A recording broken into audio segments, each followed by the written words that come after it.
Greetings once again, guys, and welcome to another edition by iCampSA. In this edition, we're looking at the grade 12 maths paper 1, the June 2026 exam. So we'll be solving and then providing the memo. One thing you should note is that this is the rewrite paper, okay? So let's go ahead and begin. So let's have a look at the first question. I'll just zoom in into it. Question 1. So question 1 requires us to solve for x. So let's have a look at 1.1. So what we are given is x squared minus 9 equals 0. This you should remember from grade 9. Two numbers, when you multiply, you get negative 9. And when you add them, you get 0. So this factorizes to that. It's just the difference of two squares. So we'll have x plus 3 equals 0, or x minus 3 equals 0. And then we transpose what we have on both sides such that we get our answer to be x equals negative 3, or we get x to be positive 3.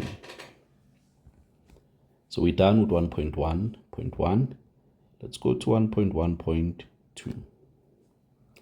So 1.1.2, we're given 2x squared plus 3x minus 7 equals 0. Once we see them saying that we should correct our answer to 2 decimal places, what we should remember is that we should use the quadratic formula. Okay, so that is what you are supposed to do. Whenever you see correct to 2 decimal places, use the quadratic formula. So with the quadratic formula, what happens is if you have ax squared plus bx plus c equaling 0, we can solve for x as follows. Your x will be negative b over 2a, or negative b, plus or minus the square root of b squared minus 4ac, and all of this is divided by 2a. So we just need to identify the parameters. If you look at our problem, you should be able to see that a is 2, b is 3, and c is negative 7. So this means our x is going to be negative b, which is going to be negative 3, then plus or minus the square root of 3 squared, minus 4 times our a is 2, then our c is negative 7, and all of this is 2 times a, okay? And we can further simplify this such that you end up having negative 3 plus or minus, if you observe carefully, you'll have 9. If you look carefully, you'll have 9 plus 56, which will end up giving you under the square root. You'll end up having a 65 and then divided by 4. So let's go ahead and use our calculator to find the value here. So one of the x values which we obtain is when we round it off to 2, it's 1.17, and then the other x value, let's quickly change our sign to a negative. The other x value we get is negative 2.77. Okay, these are the x values that we find for 1.2.2. Now let's go and have a look at 1.1.3. What we have is x squared plus 3x. That should be greater than minus 4. Okay, so what we are looking at now is what you call your inequalities. Okay, not equalities, but inequalities. So let's go ahead and do the transposing. So we'll have x squared plus 3x, and then minus, since it's a minus 4, now it's going to be plus 4. This should be greater than 0. So what I'm going to do is, I don't like this negative here. So what I'm going to do is to divide by negative 1. Okay. And if we divide by negative 1 on the left hand side, we are going to have x squared minus 3x, then minus 4. But here's what you should note. Whenever we divide by a negative, the sign here changes. So it was greater than, now it's going to be less than.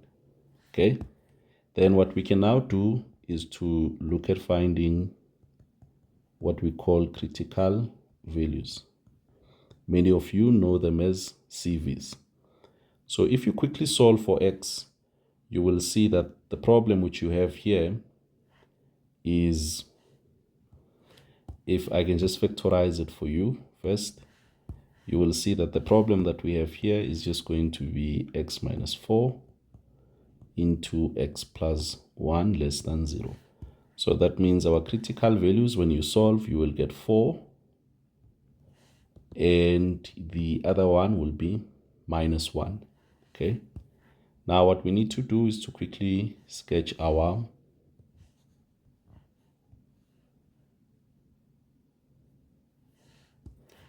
and in fact what you don't even need to include this one. So what we are going to do is, let's go ahead and put in these values. So we have a negative 1 and we have a 4.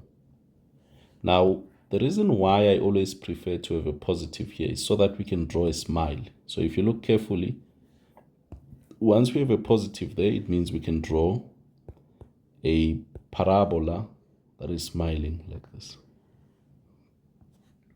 Okay, and what I need you to remember is that the line that is horizontal here, that is essentially the 0 line. Okay, so meaning above this line, we're looking at the graph being positive, and below, we're looking at the graph being negative. Now, because we have less than here, meaning negative, we'll shade the negative part of the graph, which if you look carefully, we obtain that negative part for x values that are between negative 1 and 4. So this means that our answer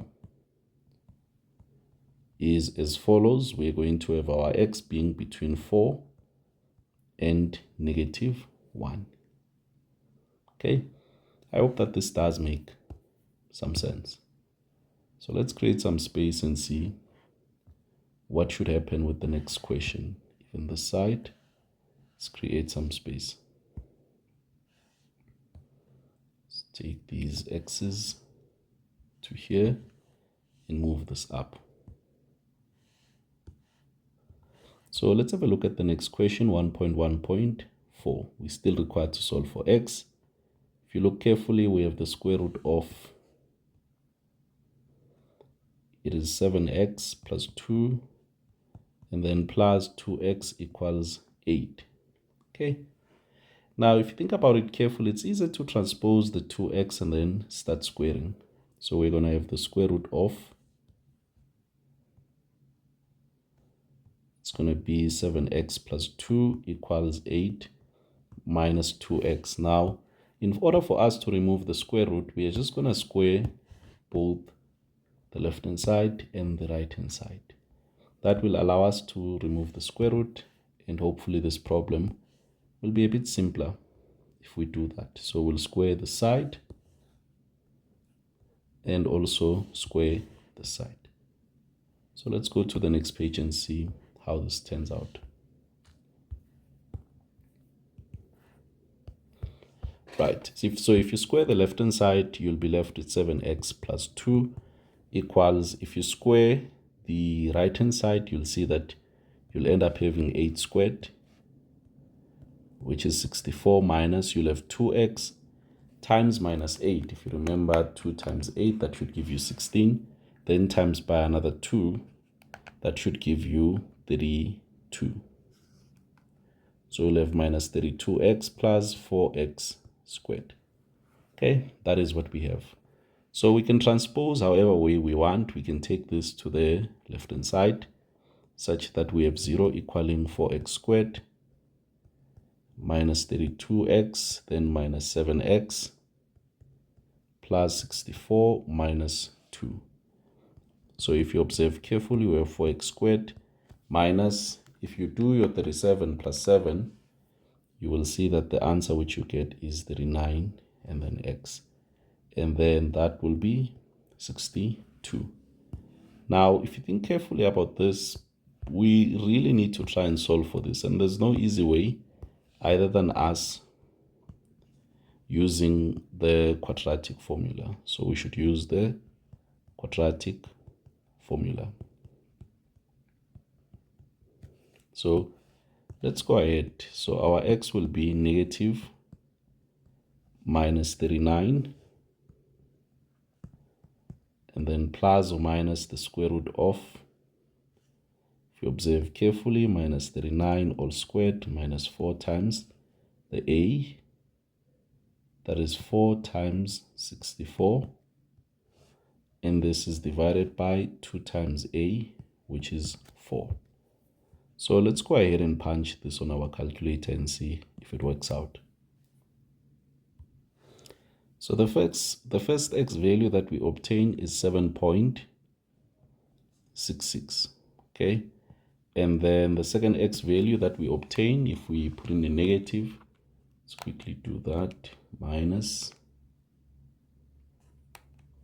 we get 2.09 if we round off. So what I would like to do is to quickly do a test. And this is very important when you are in the exam.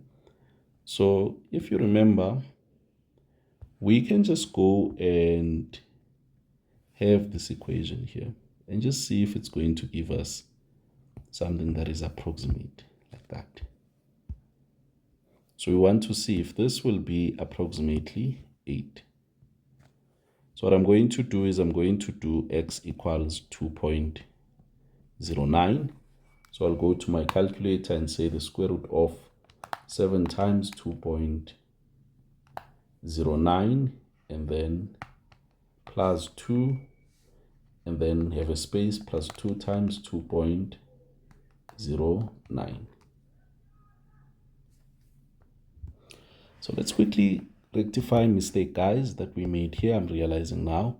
If you look carefully, when we do the subtraction there, 64 minus 2, that becomes 62. And for whatever reason, I have 64 there. So let's put in our 62 and then give this a short again. So let's see. And this is because I tried to do the test and it didn't work. So let's go ahead and try and punch this now. So the first x value that we get is 7.75, and then I'm going to put in a minus now. You're just using your quadratic formula, and you get the other one to be 2. So let's go ahead and test this for 2, okay? So we're going to test for x equals 2. Now if you think carefully, what is going to happen is 7 times 2, and then plus 2 times 2. Now if you think carefully, you'll have the square root of 7 times 2, that is 14, plus 2, that is 16, and then plus 4. If you think about it carefully, this will indeed give us 8, okay? And this is exactly what we have. And then we can go ahead again and test, let's say x equals 7.75.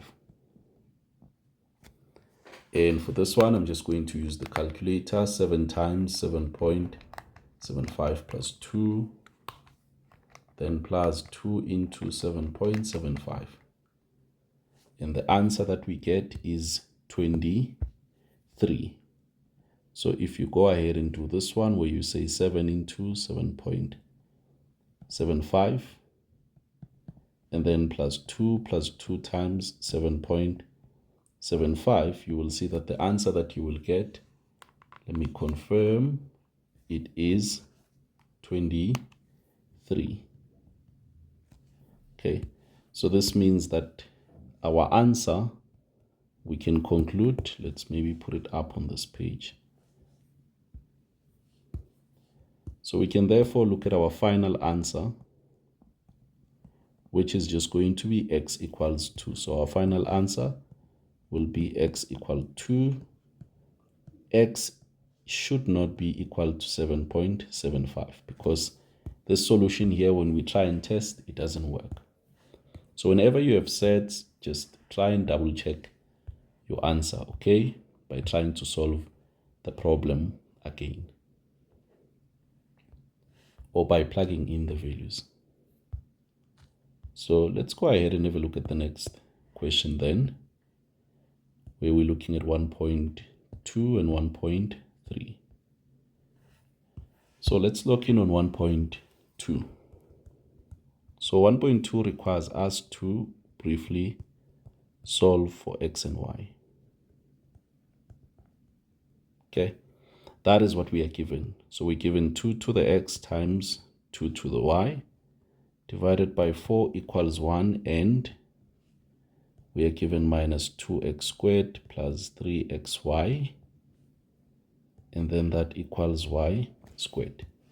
So let's deal with this portion here and see what is happening.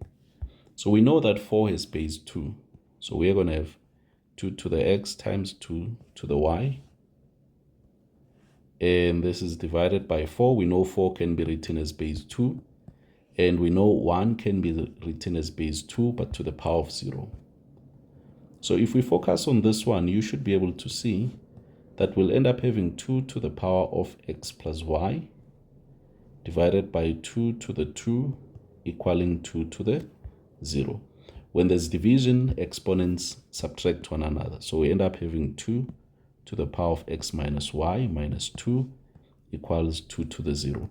And whenever the bases are the same, according to exponential laws, you should remember that it is the powers or the exponents that can be equated. So this means we therefore have an equation that is going to be x plus y minus 2 equals 0. So in other words, what we have is x plus y equals 2. So remember, we want to solve for x or y, or for y. And there's a couple of things that we can do.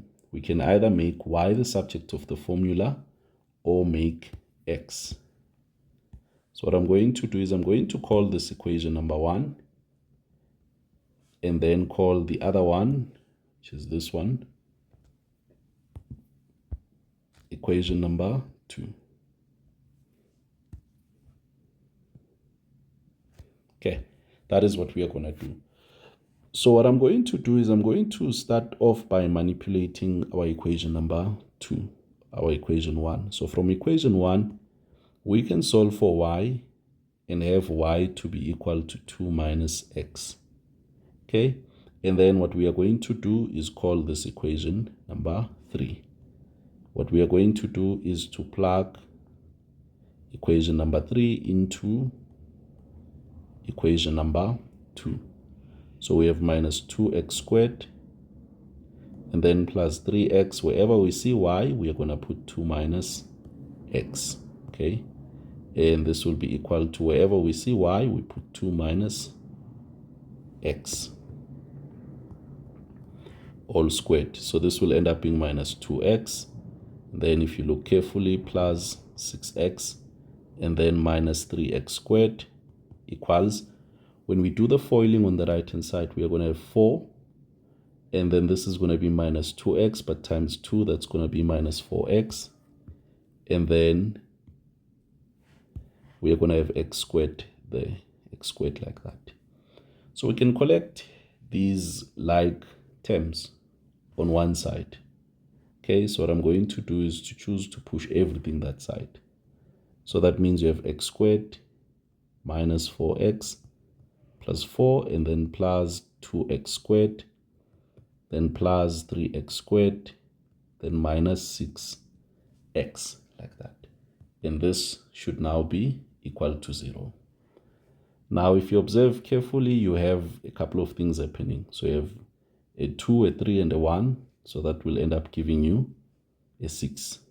So you have 6x squared minus, if you look carefully, you have minus 6, the minus 4, that ends up giving us minus 10.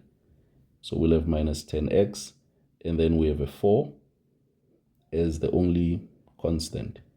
So that is plus 4, and this will be equal to 0. So there's a couple of things which we can do here. If you observe carefully, we have a common factor, so we can divide by 2. Okay. When you divide this by 2, you end up having 3x squared minus 5x, and then plus 2 equals 0. Now what we need to do is to try and see what factors will work here.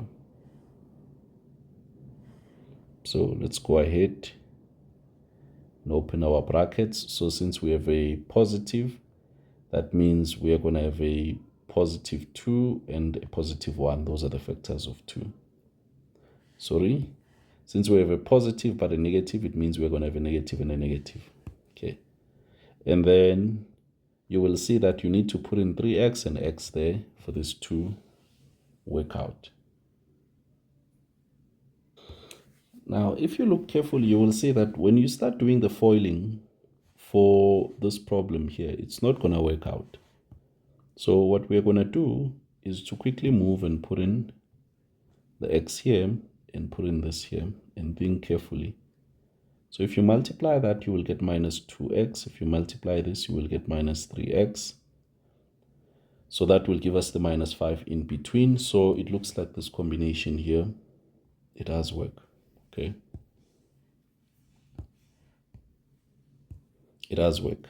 So this means we'll have x minus 1 equals 0, or your 3x minus 2 equals 0, which means you have your x equals 1, or your x equals, if you quickly sort this out, you will see that your x will become 2 over 3.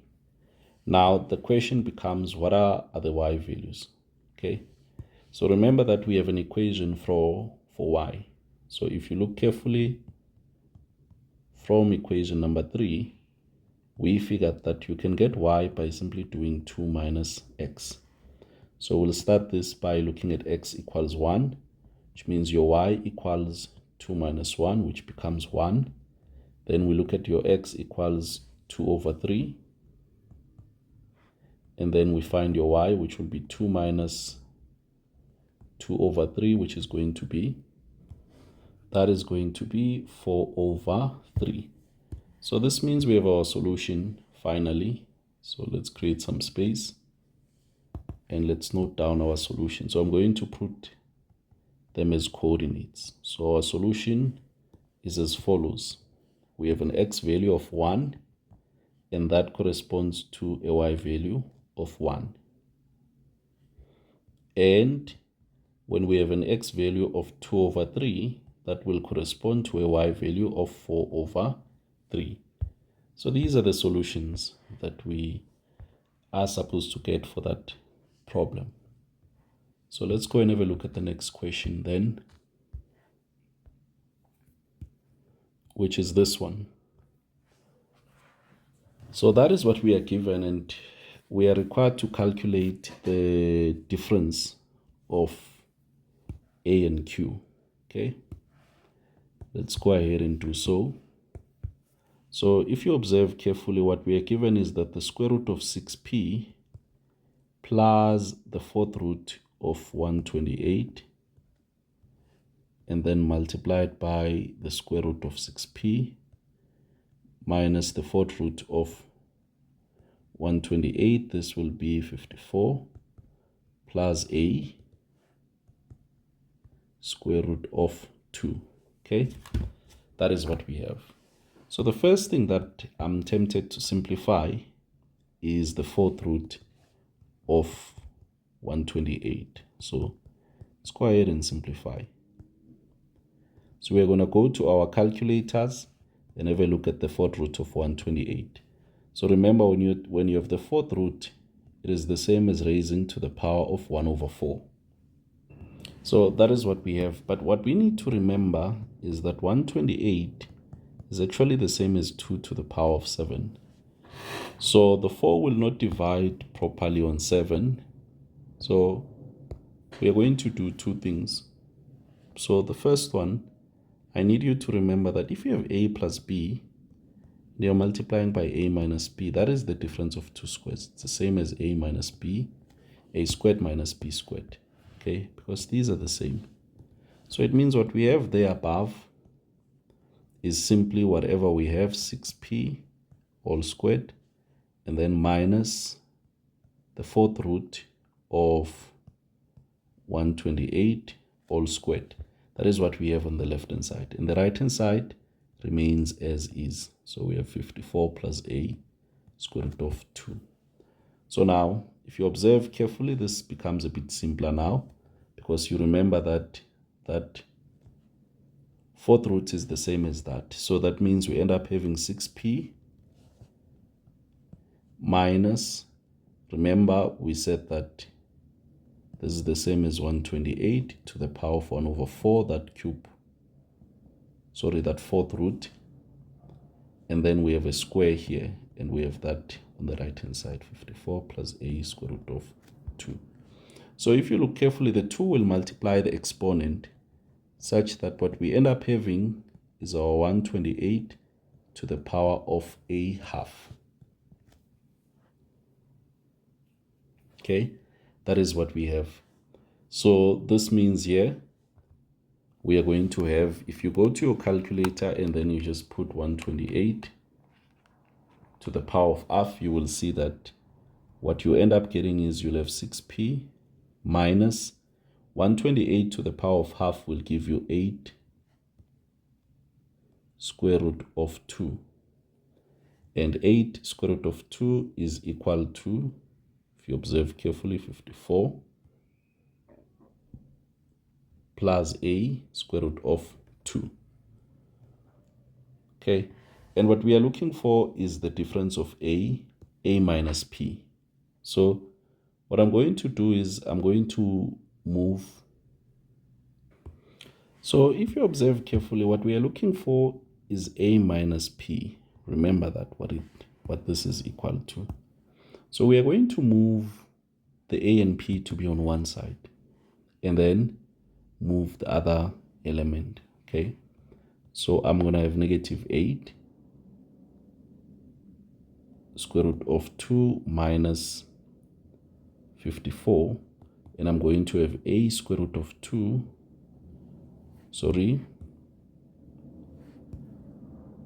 what am I saying? Yeah, we're looking for a minus p. So if you look carefully, there's two terms that have the square root. It is this term and this term. So let's go and combine them. So we're going to have 6p minus, if you observe carefully, 54. And this will be equal to a square root of 2 minus, now when it goes the other side, it's going to be a plus 8 square root of 2. Okay, so the square root of 2, we can see that we have a common factor there, or we can pull out whatever that is common, such that we have square root of 2. So if you observe carefully, if you factor out square root of 2, you'll now have a plus 8. Okay, and then on the other side, if you look carefully, the common factor you can pull out is 6. Then you're going to have a p. Let me do 54 divided by 6. And what we get is minus 9. So if you look carefully, there's really little much which you can do with this here. We really can't do much with this combination. So this means we might have to consider something else. Okay, and that is, let's transpose u to that side. So meaning you will have, and then the other one to the other side. So meaning you'll have minus 8 square root of 2 minus 54, and that equals a square root of 2 minus 6p. Now, if you look at these two forms here, what you can clearly see is that they look the same. So if we can take a and have it as that, and if this here is equal that, then this equation will actually hold. So what do I mean? I mean that if you say a is negative 8 as one of the solutions, and you see that your 6p should be equal to 54, then what you can do is you can find your p by simply dividing by 6 on both sides. So if you do 54 divided by 6, what you end up getting is 9. So you get a p value that is 9. And remember, what we want to do is a minus p. So this means minus 8 minus the p, which is minus 9 here. And this ends up being minus 17. So we are done with that. Let's go and have a look at the next question. Let's create some space. And with these questions, guys, you are more than welcome to make any correction as you see mistakes happening. Okay. Let's have a look at question 2, which is on sequences and series. So we are given the arithmetic series 6, 10, 14, and then they ask us which term has the value 602. So if you observe carefully 2.1.1, what I'm going to do is I'm just going to note this as a sequence. So you'll see that the first term is 6, the second one is 10, then we have 14, and so on. So we are told that this is arithmetic, so meaning we are supposed to have a common difference. So if you do 10 minus 6, you get a 4. If you do 14 minus 10, you get a 4. So what does this mean? It means our d is 4, and the first term, which is a, that becomes 6. So this means we can find our general term, tn, which is given by an, or a plus n minus 1 times d. So that will simply be 6 plus n minus 1 times d, which is the same as 6 plus 4n minus 4, which gives us our tn to be 4n plus 2. Okay, that is what we end up getting as our tn. Now, if you look at the question, what is happening is we are given that we have a tn that is 602. Now, the question is, which term is this? Essentially looking for n. So this means we'll have 4n plus 2 equaling 602. And then we can transpose such that you have 4n equals 600. And then you can go ahead and divide by 4. Divide by 4. So the first time you divide by 2, it gives you 300. The second time you will see that it will give you 150. Okay, so the term is 150. Done with that. Let's have a look at 2.1.2. So we are required to show that Sn is given by 2n squared plus 4n. So remember that the Sn they are talking about there is the sum of n terms. So what is it going to be equal to? Well, the sum of n terms, by now you should know it is n over 2 into 2a plus n minus 1, and then times d. So let's go ahead. Sn becomes our n, we don't know, over 2 into 2 times a. The value of a, we figured it is 6. And then plus n minus 1 times the value of d, which is 4. Okay, so this is going to be, if you look carefully now, n over 2 into, we are going to have 12 plus, when you multiply, we'll have 4n minus 4. And this will end up being n over 2 into, we'll end up having 4n. If you do 12 minus 4, that becomes 8. Okay, and then what we are going to do is divide by 2. If you look at the equation, so our Sn will be n into, when you divide by 2, we'll be left with 2n plus 4. Okay, and then we can now finalize this here, multiply the n. You will see that our Sn will be 2n squared plus 4n. Okay, that is what we are supposed to prove. Next, let's have a look at 2.1.3. So we are supposed to calculate the value of this summation here. So we are supposed to calculate the value of that summation here, which is just the sigma notation, where we are summing from n is 100 up until 150. Yeah, 150. Okay, and the series that we are summing, if you observe carefully, is 4n plus 2. It is exactly the series that we are summing here. Now, for this, what I need you to remember is there's a formula that we use for the sum of n terms. So, where we have n over 2 into what we would call the first term of whatever series you are looking at plus the last term. Okay? That is what we do, where n here, that n becomes the number of terms. Becomes the number of our terms. So this is going to be very simple. If you look carefully, we're starting at n is 100. And remember, in general, your sigma notation is as follows. So you have n equals n, I'll say here first, and then you'll have n last. And then here you'll have your Tn. So for us to get the first value of this series, we're just going to use the lower n there. Okay, what do I mean? So when I say there, when we look at this series, when I say first term, you should be able to see that we'll get the first term by saying 4 into, because that is our Tn. So essentially we'll take our Tn and then make n to be equal to the first n that we see here, which is 100. So meaning we'll say 4 into 100, then plus 2.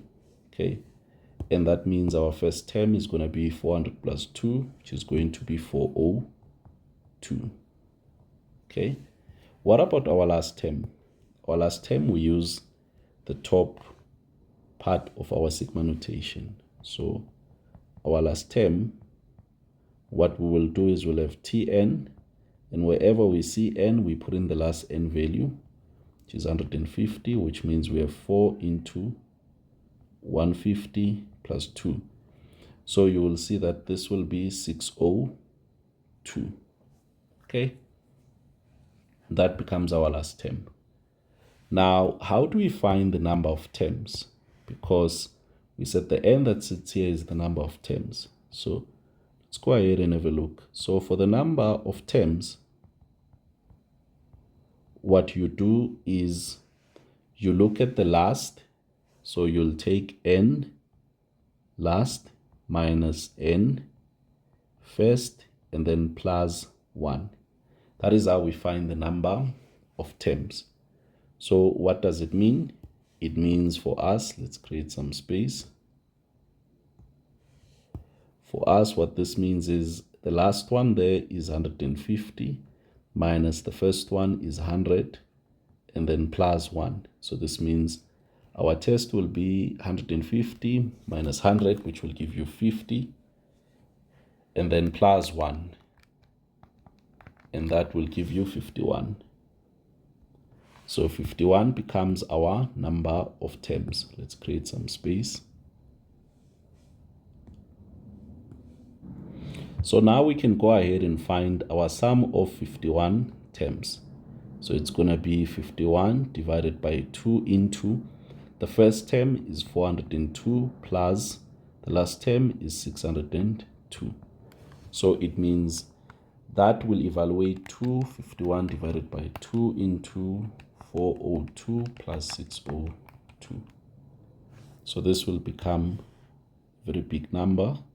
Let's create some space. So it will be 25,602. So what does this mean? Let's create space this side. It's a very interesting problem, actually. I like it. Okay, let's go ahead. So this is what we should conclude on. So it means our sum is that. So it means what we are given here, that summation from n is 100 until we get to 150 for 4n plus 1, plus 2. The answer will be 25,602. Okay, so it's very important that you understand these here. With that said, let's go and have a look at the next question. So pause wherever you don't understand and spend some time and make sure that you actually understand. It's very important that you do. So let's have a look at this one. So with this one, we are told that we are looking at the first 4 terms of a quadratic pattern. Okay, then they say calculate the value of x. So what we are told is that we are working with a quadratic pattern. And what do we know about a quadratic pattern? It is that it is the second difference that is constant.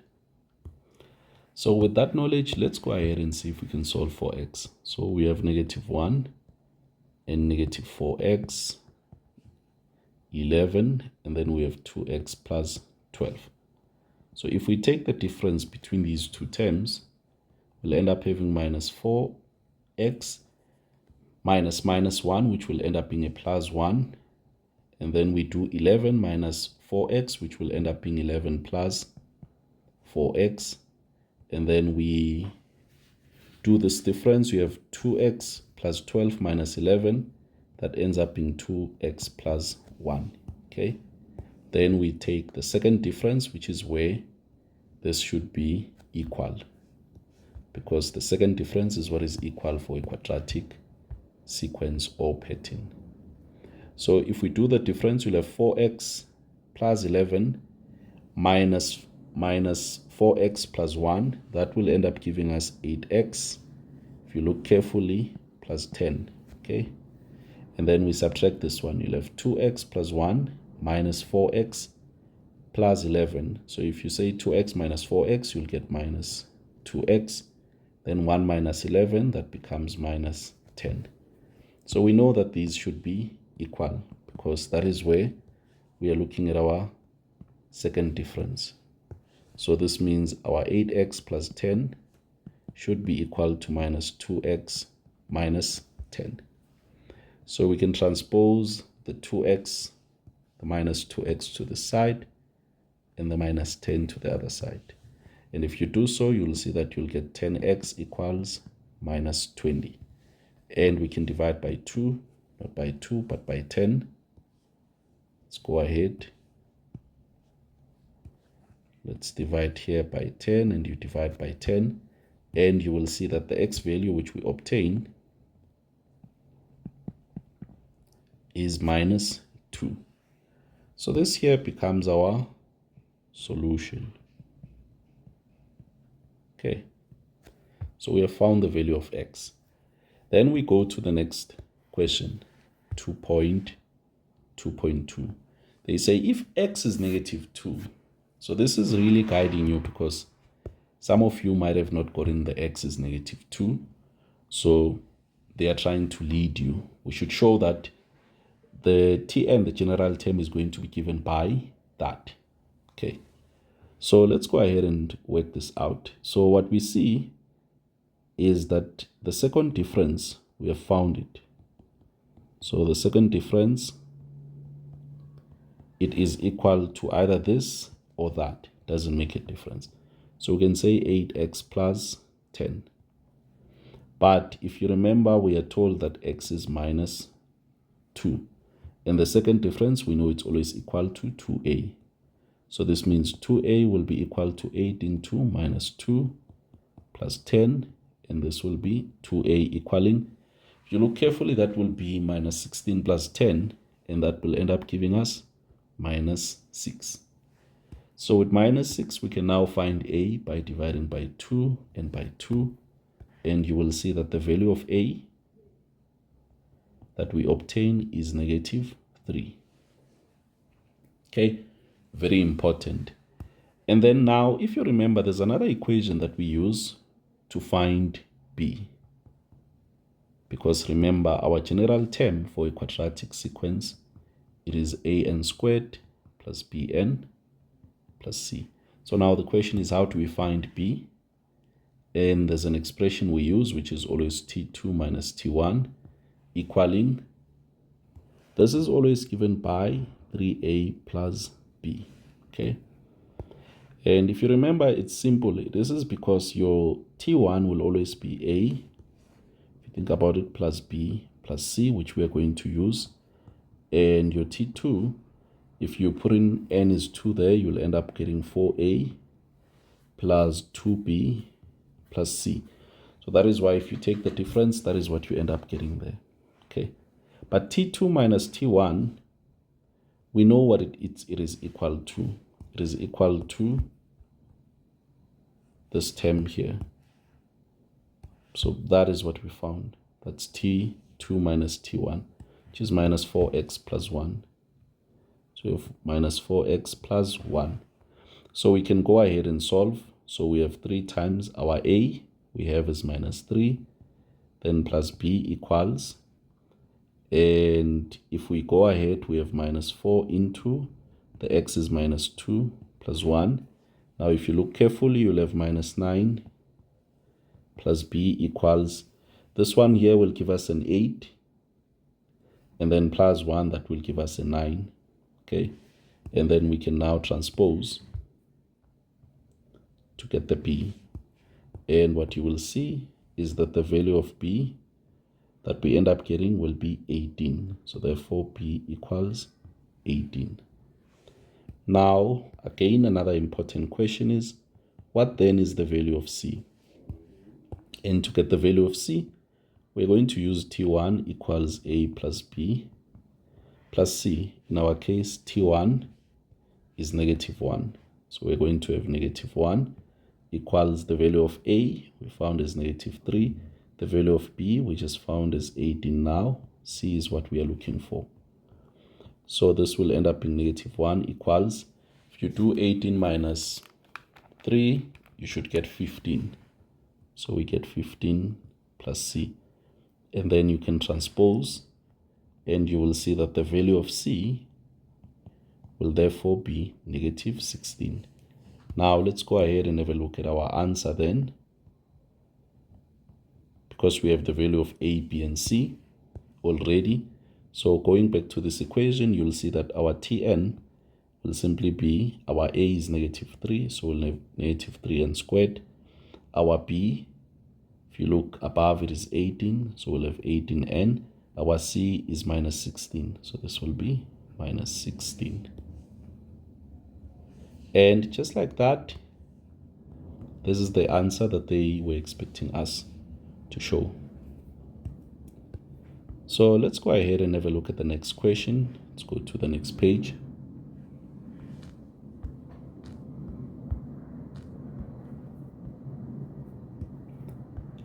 So we're looking at this one. So the question reads, consider the first n terms of the quadratic pattern. And then they say, calculate the least value of n for which the sum of the first differences will be less than that there. So let's read the question again. Consider the first n terms of the quadratic pattern. Okay. And then they say, calculate the least value of n for which the sum of the differences will be less than this, the sum of the first differences. So what I'm going to do is I'm going to take this here because they are focused on the first differences on this question here. So if we paste that like that, and our focus is on the first differences. So this is what we are focusing on. Let's just put it in a box. That is what we are focusing on when they say the sum of the first differences. So what we are going to do is, if you remember, we are working with x is minus 2. So what I'm going to do is to quickly sub this in.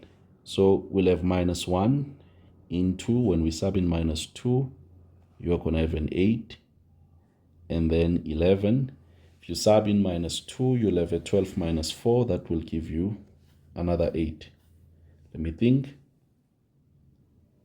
Yeah, that is what we get. So let's go ahead and do the differences then. If you do this minus that, what you are going to get is a 9. And then this minus that, 11 minus 8. That is going to give you a 3. And then we come here.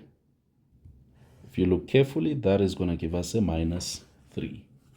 Okay. And if you still do need to do the check that we did where the second difference is the same, if you do this and this, you'll see that you'll get minus 6. And if you do this and this and this, you will see that you will get minus 6.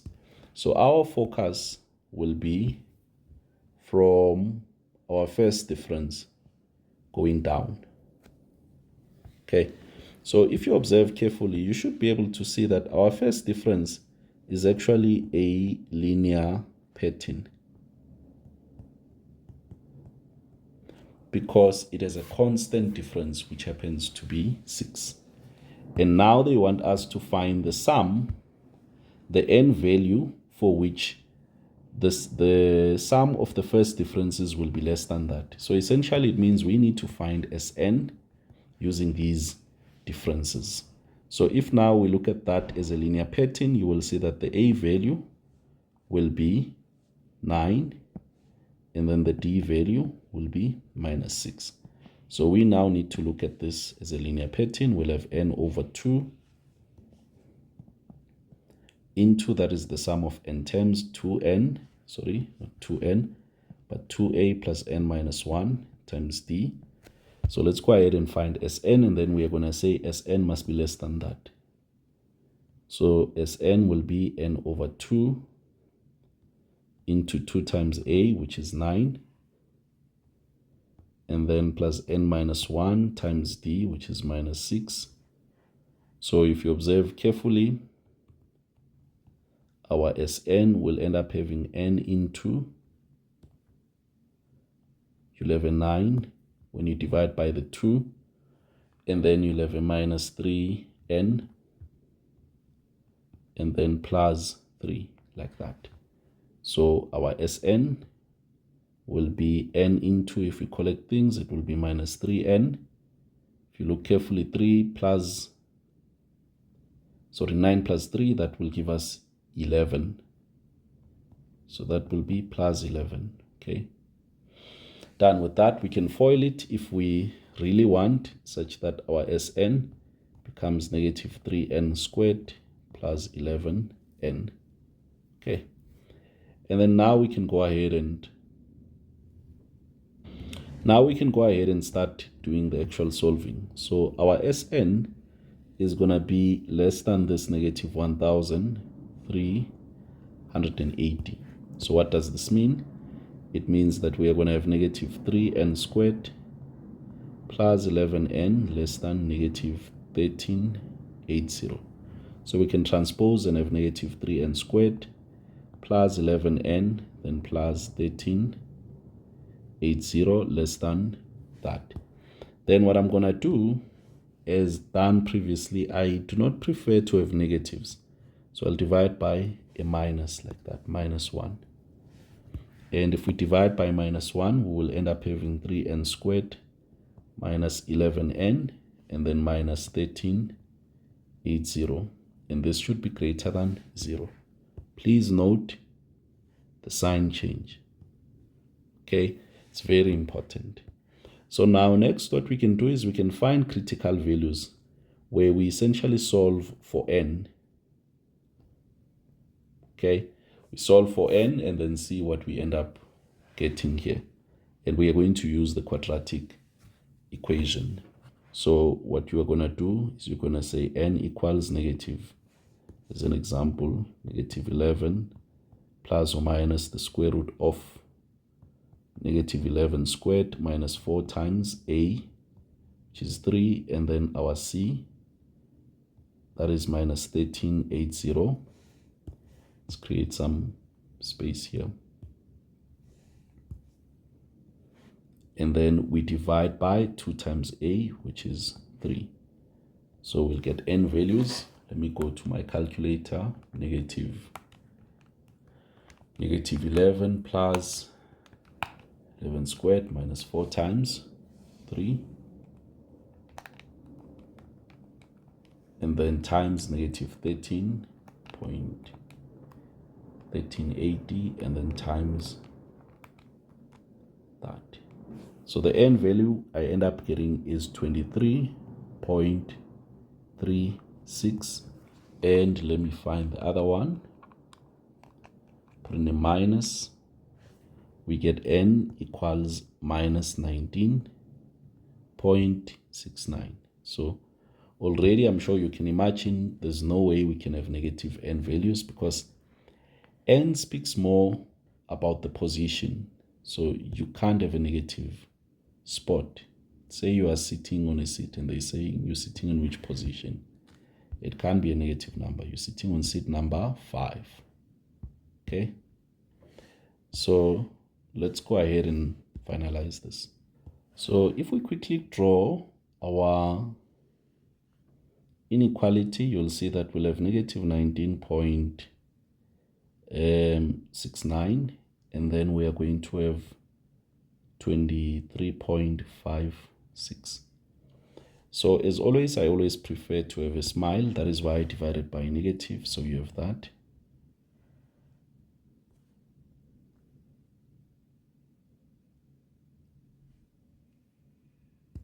Okay. And then now, if you observe carefully, we can now look at what is happening. So the sign at the end ended up being a positive. And remember, as previously said, that is our 0 reference. So our function is positive when you move to the left from here, and when you move to the right from there. So that means our solution should be n must be greater than 23.56. And if you think carefully, the closest n to this must be n equals 24. So meaning if we have at least 24 terms, their sum will be less than that. Okay, that is essentially the answer, because they are asking calculate the least value of n for which the sum of the first differences will be less than that. So n equals 24 becomes our answer for this question. Okay, this is very important.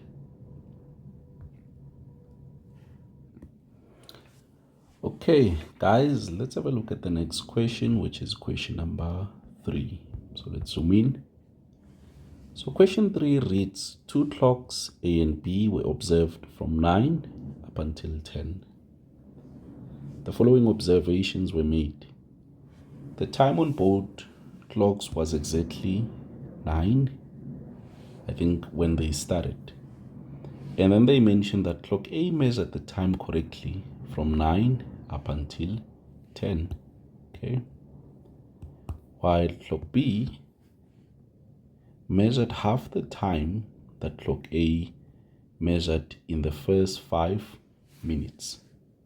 And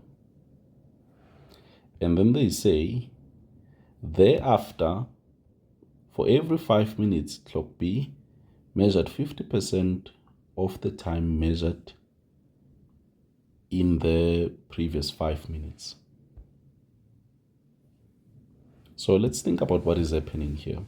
So we are going to have T1, which is, when they are doing our sampling. So we are going to have term 1, term 2, term 3, term 4, term 5. Okay.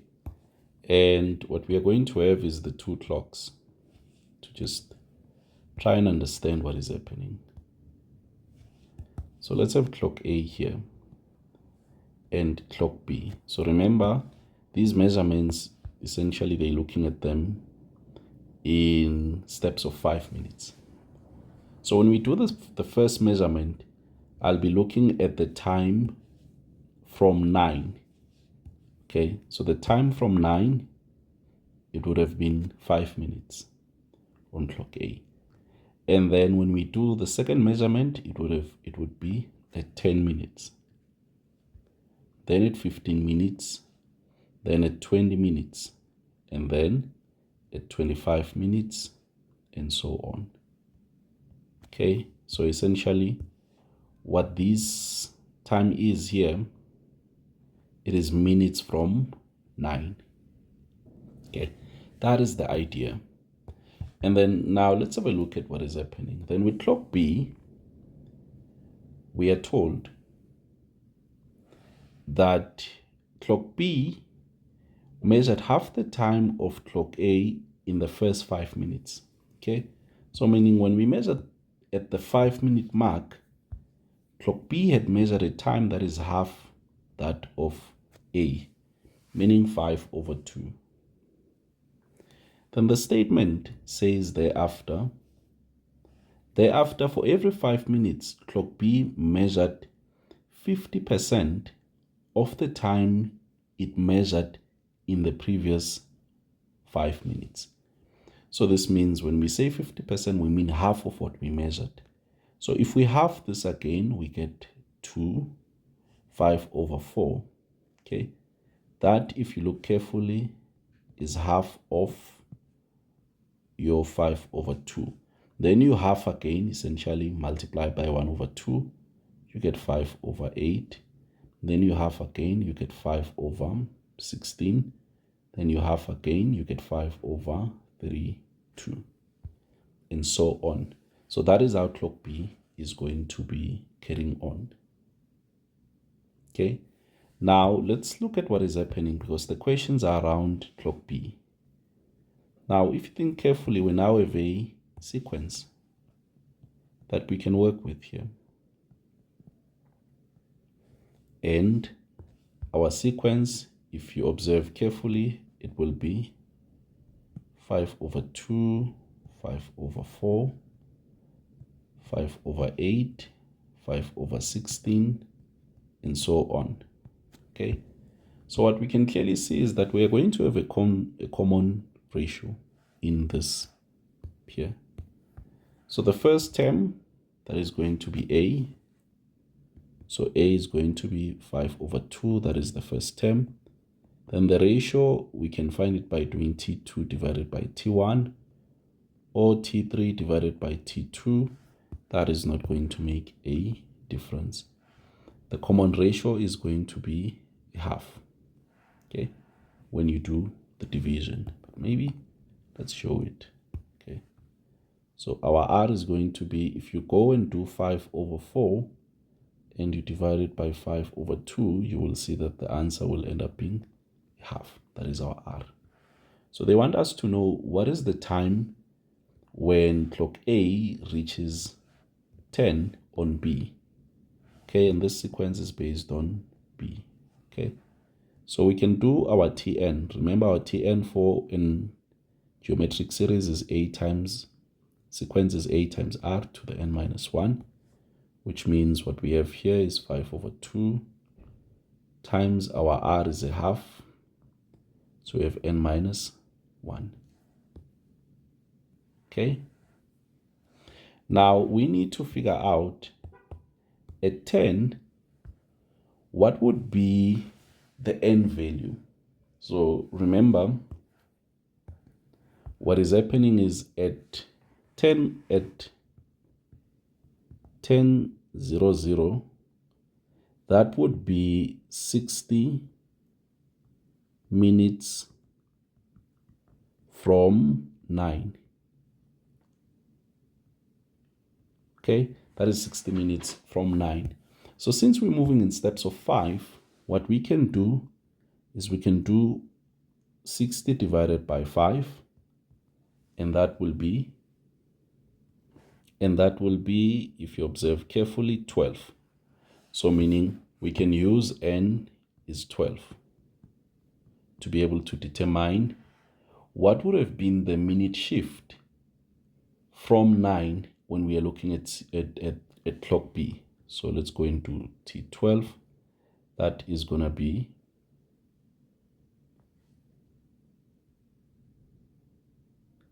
But we need to be very careful here. So this is going to give us, if you think about it,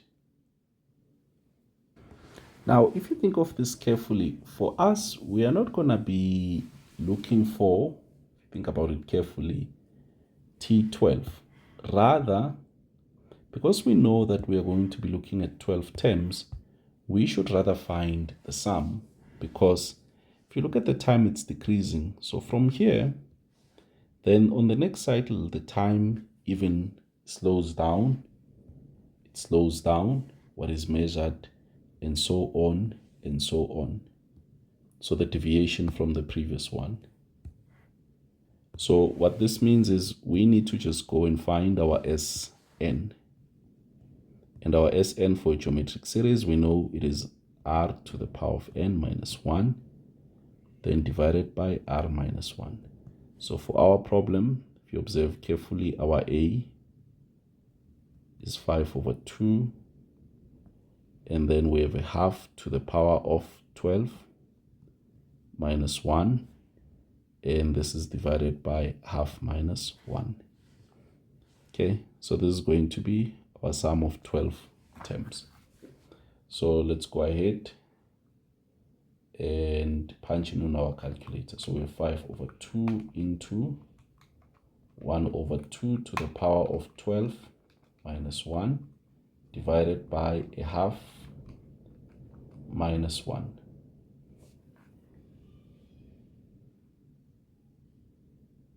And what we end up getting is we end up getting 4.99. Okay, yeah, 999, like this. That is the S value that we end up getting for our problem. So now, what does this mean?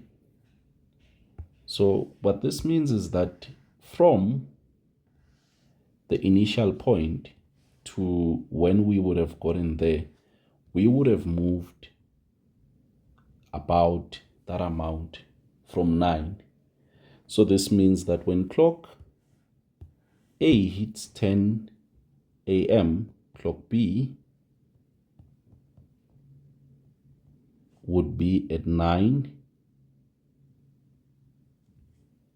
Now, if you think carefully, this is a shift that is close to 5. So someone else would say it would be at 9:05.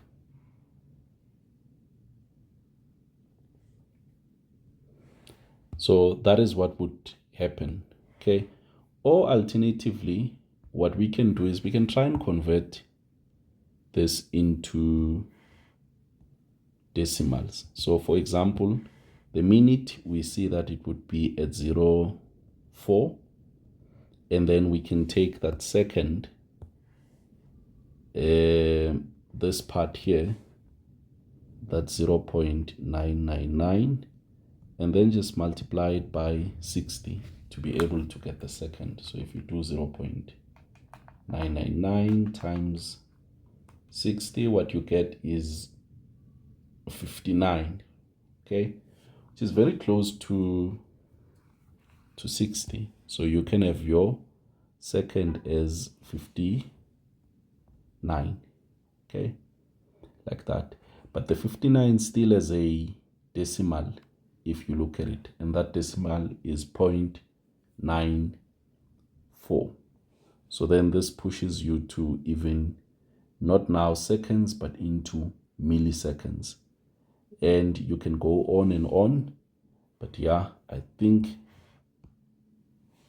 we might get away with just saying 9, and then our minutes, we just leave them as 999, like that.